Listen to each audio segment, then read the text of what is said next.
Good morning students, this is Rajpal in front of you. और आज हम +1 फिजिक्स के अंदर हैं गाइस। आज का हमारा जो लेक्चर है वो है applications of dimensional analysis. Dimensional analysis कल हमने इंट्रोडक्शन दे दिया था लास्ट वीडियो के अंदर। गाइस आज उसको अप्लाई करेंगे कि कहाँ कहाँ वो अप्लाई होंगे। इससे पहले मैं याद दिला दूँ आपको, लास्ट वीडियो के अंदर आपको डिस्क्राइब किया गया था various kinds of physical quantity on the basis of dimensional analysis. Dimensional analysis के बेस पे हमने फिजिकल क्वांटिटी को 4 कैटेगरी में कैटेगराइज किया। Dimensional variable, that means those we have the dimensions but variable value. Dimensional constant, those physical quantities which have the dimensions but their value are always remains constant.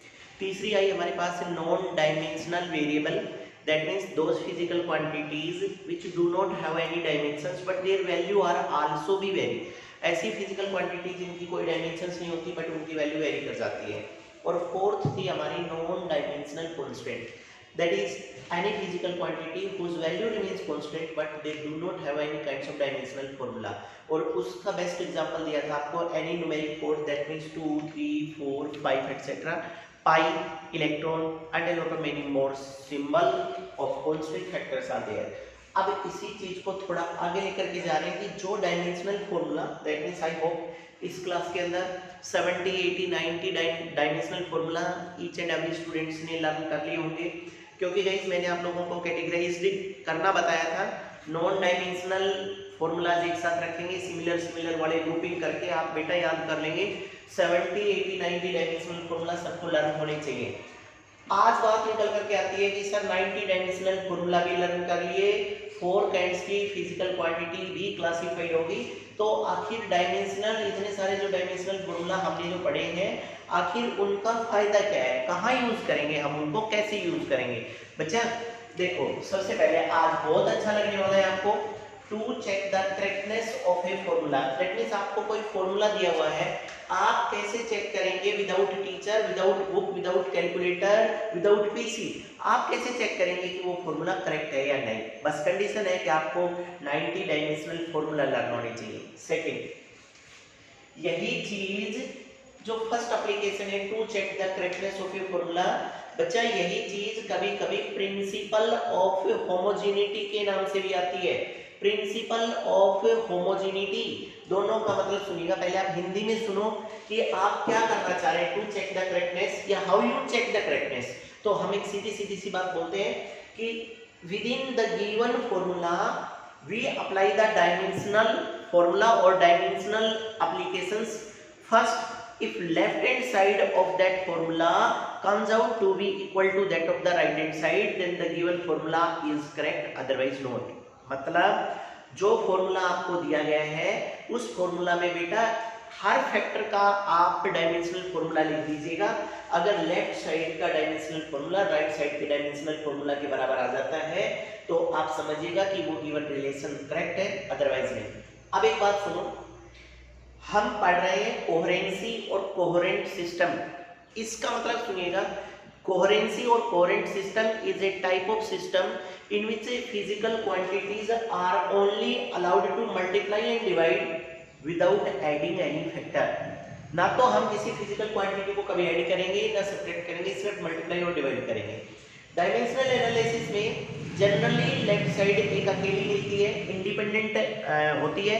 Right side में दो या दो से ज्यादा factors मिलते हैं। तो आप याद रखें, राइट साइड में किसी भी गिवन फॉर्मूला में प्लस या माइनस दिया हुआ है, लाइक एज v = u + 80।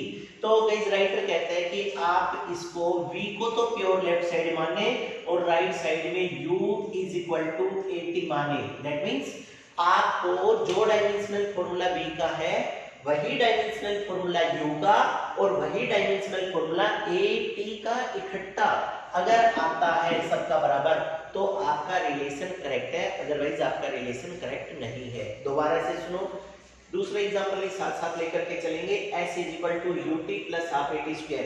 इसका मतलब प्योर लेफ्ट साइड s है, राइट साइड में ut + ½ at² को क्या मानेंगे, तो गाइस s = ut = ½ at²। मतलब ये और ये तीनों का डायमेंशनल फॉर्मूला बराबर आना चाहिए।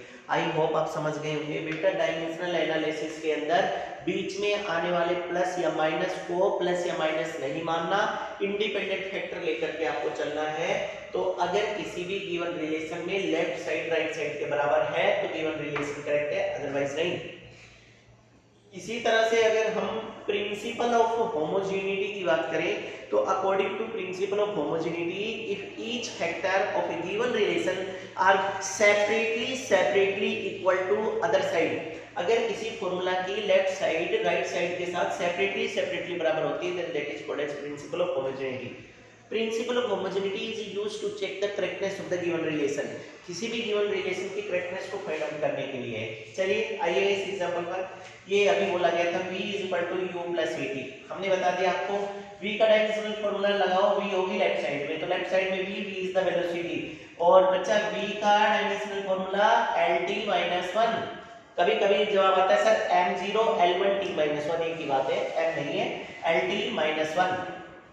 u भी द वेलोसिटी, बच्चे सारी वेलोसिटी बराबर होंगी चाहे वो कोई भी है, तो u का भी lt - 1, at a का होता है lt - 2 और t का t lt - 2, साथ में एक प्लस का t कैंसिल, तो बच गया क्या lt - 1। इसका मतलब lt - 1 = lt - 1 = lt - 1, left side right side के साथ सेपरेटली इक्वल है। इसी तरह से अगर सेकंड एग्जांपल देखें इसका, तो हमारे पास है s = ut + ½ at²। अभी बोला गया था जो डायमेंशनल फार्मूला s का आएगा वही डायमेंशनल फार्मूला ut का आना है, वही at² का आना है। तो गाइस ऐसे distance, displacement, arc, radius, circumference, diameter, diagonal, सारी चीजें लेंथ है। तो s = l, इसका मतलब अब ut का भी l आना चाहिए और हाफ at² का भी क्या आना चाहिए l, क्योंकि s का l आ गया। ut का देखो ut, u is the velocity, lt - 1 और t कैंसिल, तो क्या बचा l। हाफ at² लिखा गया, हाफ न्यूमेरिकल वैल्यू, काम नहीं करेंगे, a lt - 2 और t² ये कैंसिल, तो फिर से क्या बच गया l, हेंस l फिर से बराबर हो गए। So that is called as, ये क्या कहलाएगा, ये प्रिंसिपल ऑफ होमोजेनिटी या टू चेक द करेक्टनेस, ये डायमेंशनल एनालिसिस का फर्स्ट एप्लीकेशन ओवर हो गया एग्जांपल के साथ। गाइस कोई भी फार्मूला आपको दिया जा रहा है, आप प्लीज उस फार्मूला के लेफ्ट साइड को सेपरेटली राइट साइड के बराबर कर दें।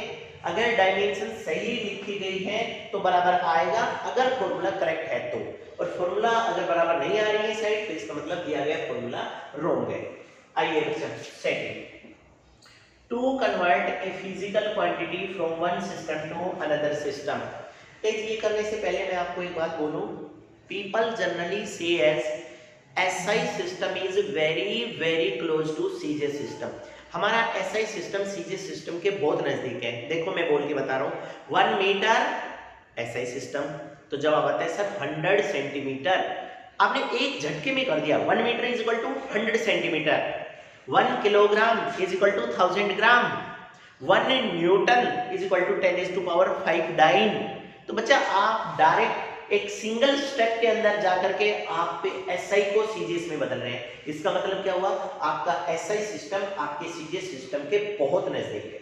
तो ये कह रहे हैं वे टू कन्वर्ट, अब आपको कन्वर्ट करना बताया गया है कि किस तरह से कन्वर्ट करते हैं एक सिस्टम को दूसरे सिस्टम में। तो देखिएगा, physical quantity Q in the first system, n1 be the numerical value in system first, and ये ब्रैकेट के अंदर यूनिट है और यूनिट डायमेंशनल फार्मूला में आएगी और वो m1 l1 t1 की टर्म्स में आएगी। a b and c are the dimensions because they are the raise to power. तो q n1 m1a l1b t1 c, एक फिजिकल क्वांटिटी सिस्टम फर्स्ट में प्रेजेंट हुई है, वही फिजिकल क्वांटिटी, इसलिए q1 q2 में नहीं बदला, फर्स्ट वीडियो का कांसेप्ट है।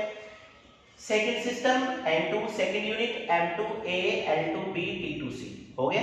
कंपेयर करिएगा इस सिस्टम 1 और 2 से, लेफ्ट साइड बराबर होगी, राइट साइड भी बराबर होगी, राइट साइड बराबर करें तो n2 m2a l2b t2c is equal to n1 m1a l1b t1c बराबर होगी। n2 की वैल्यू निकालिएगा, so n2 is equal to n1, m देखो m1 ऊपर है m2 उधर जाएगा तो नीचे, m1 by m2 raise to power a common ले लिया, l1 by l2 raise to power b t1 by t2 raise to power c। Guys इसको मत भूल जाना, this is the formula to convert one system into another system, एक system को दूसरे system में कन्वर्ट करने का फॉर्मूला है। अब बात आती है कि एक बार करके देखेंगे कैसे होगा। तो देखो यहाँ एक बहुत अच्छा टाइटल लिखा हुआ है, convert 10 newton into dyne. Guys 10 newton को डाइन में बदलना है, कोई कुछ नहीं बताएगा आपको, आराम से सोचिएगा। 10 Newton, 10 is the numerical value, छोड़ दो न्यूटन। न्यूटन देखो किसकी यूनिट है, यस जवाब सही आ रहा है, Newton is the unit of force, hence physical quantity is force. सही पहचाना बिल्कुल, हमने भी यहाँ पर बोल दिया physical quantity is force, physical quantity force है। बच्चा जो भी फिजिकल क्वांटिटी आइडेंटिफाई हो जाए तुरंत उसकी डायमेंशनल फॉर्मूला और डायमेंशंस लिख दो, m1 l1 t-2 हो गया। देखो a = 1 क्यों आई, क्योंकि a पहला फैक्टर है, m के ऊपर 1 है तो 1, second factor b 1, third factor c -2, यानी कि 1 1 and -2, these are the dimensions. n1 दिया है 10, n2 की वैल्यू फाइंड आउट करनी है। सिस्टम 1 में देखो, अब बात यह थी सर हमें कैसे पता चलेगा, बेटा दे दिया 10 न्यूटन, एसआई सिस्टम दिया हुआ है और सीजीएस सिस्टम में कन्वर्ट करवा रहा है। एसआई सिस्टम 1 एसआई सिस्टम है, m1 1 किलोग्राम में मिला है, l1 1 मीटर में मिला है और t1 1 सेकंड में मिला है। किस में बदलना चाह रहे हैं, m2 1 ग्राम, l2 1 सेंटीमीटर, t2 1 सेकंड। लिखा गया है फॉर्मूला यूज, ये रहा फॉर्मूला, यहाँ से उठा करके कॉपी पेस्ट कर दो। n2 = n1, m1 by m2 a, l1 by l2 b, t1 by t2 c। Value रखो बच्चा आराम से देखो, m1 by m2 1 kilogram by 1 gram raise to power 1 किया। सेकंड है 1 metre upon 1 centimetre raise to power 1, 1 second by 1 second raise to power -2, ये factor cancel हो गए। 1 किलोग्राम ऊपर वाले को नीचे वाले के बराबर लाना है, 1 किलोग्राम में how many grams, 1000 gram raise to power 1, 1 metre में 100 सेंटीमीटर रेज़ टू पावर 1। आ जाओ 10 न्यूमेरिकल वैल्यू, 1000 ये रहा और 100 ये रहा, 2 3 5 और 6, n2 = 10⁶।